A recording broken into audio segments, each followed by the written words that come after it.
கொய்த்துல இன்னைக்கு சரியான மழை. முதல்ல குளிர்ல கை கால்லாம் வட வட பட படன்னு சொல்லிட்டு ஆடும். நல்லா இருந்த கொய்த்துக்கு என்ன ஆச்சுன்னு தெரியல. ஒரு 2, 3 நாளா நல்லா பிரிச்சு மேயுது மழை. மாசம் மழைய காட்டுன்னு காட்டுனா அடுத்த மாசம் வெயில் வரப்போகுது. அடுத்த மாசத்துல என்ன பண்ண போறோம்னு தெரிய மாட்டுது. உள்ள ஜட்டி கூட போடாம சுத்தாங்க நம்ம பசங்க பாதி பேர். மழை பெய்யறதுனால இங்க எங்க திரும்பி பார்த்தாலும் கிளைமேட் ரொம்ப அழகாவே இருக்கு. இதே வெயில் நேரத்துல இருந்தா பாருங்கன்னா அப்படியே அனலா பறக்கும். ஏன்னா இது ஃபுல்லாவே பாலைவனம் தான் கொய்த் ஃபுல்லாவே. இதுக்கப்புறம் இந்த மாரி கிளைமேட்லாம் அடுத்த வருஷம் தான் பார்க்க முடியும். மாசம் எல்லாமே கொய்த்துல இருக்கவங்க எல்லாம் சொர்க்கத்துல இருக்க மாதிரி இருக்கும். அடுத்த மாசம் கொய்த்துல இருக்கவங்களுக்கு எல்லாம் நரகத்துல இருக்க மாதிரி இருக்கும். ஏன்னா கொய்த் ஃபுல்லாவே அனலா பறக்கும். அடுத்த மாசம் மழை பெய்யறதுனால வந்து ஜாலியா வெளியில சுத்திட்டு இருக்கோம். அடுத்த மாசம்லாம் வெயில் வரும்போது ரூமை விட்டு வரது கூட யோசிப்போம். டிரைவரா இருக்கவங்க இந்த மாசம் ஃபுல்லா ஜாலியா இருப்பீங்க. ஏன்னா கார் கழுவது மிச்சமா இருக்கும். அடுத்த மாசம்லாம் நம்ம பெண்டு கைண்டு வரும். ஏன்னா இங்க வெயில் அடிக்கும். வெயில் நேரத்துல வந்து தூசியா படும் கார்ல வந்து. அதனால நம்ம டெய்லிக்கும் கால் கிளீன் பண்ற மாதிரி இருக்கும். வீட்டுல இருக்கவங்களுக்கு இந்த மழை பெஞ்சது எப்படி இருக்குன்னு சொல்லிட்டு மறக்காம கமெண்ட் பாக்ஸ்ல வந்து கமெண்ட் பண்ணிட்டு போங்க. நல்லா தானே பேசினேன், எங்கடா ஓடுறான்னு சொல்லிட்டு பாருங்க. அது ஒண்ணு இல்லங்க, என் ஓனர் வந்து வெளியில கேமரா வச்சிருக்காரு. அந்த கேமரால பாத்துட்டாரு நான் வெளியில மலையில சுத்திட்டு இருந்தது.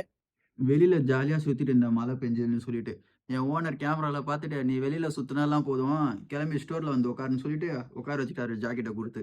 அப்புறம் சளி புடிச்சுட்டுனா அவன தூக்கிட்டு அங்க அங்கன்னு அலைய முடியாது என்னால. "நீ கம்முனு மூடிட்டு உட்காருன்னு" சொல்லிட்டு போயிட்டாரு அவர் மட்டும் கிளம்பி. அப்புறம் என் ஐடியா ஃபாலோ பண்ணாதவங்க மறக்காம ஒரே ஒரு ஃபாலோ மட்டும் பண்ணிட்டு போங்க. அப்புறம் உங்க ஓனர் எப்படி எந்த மாரி டைப்ன்னு சொல்லிட்டு மறக்காம கமெண்ட் பாக்ஸ்ல வந்து கமெண்ட் பண்ணிட்டு போங்க.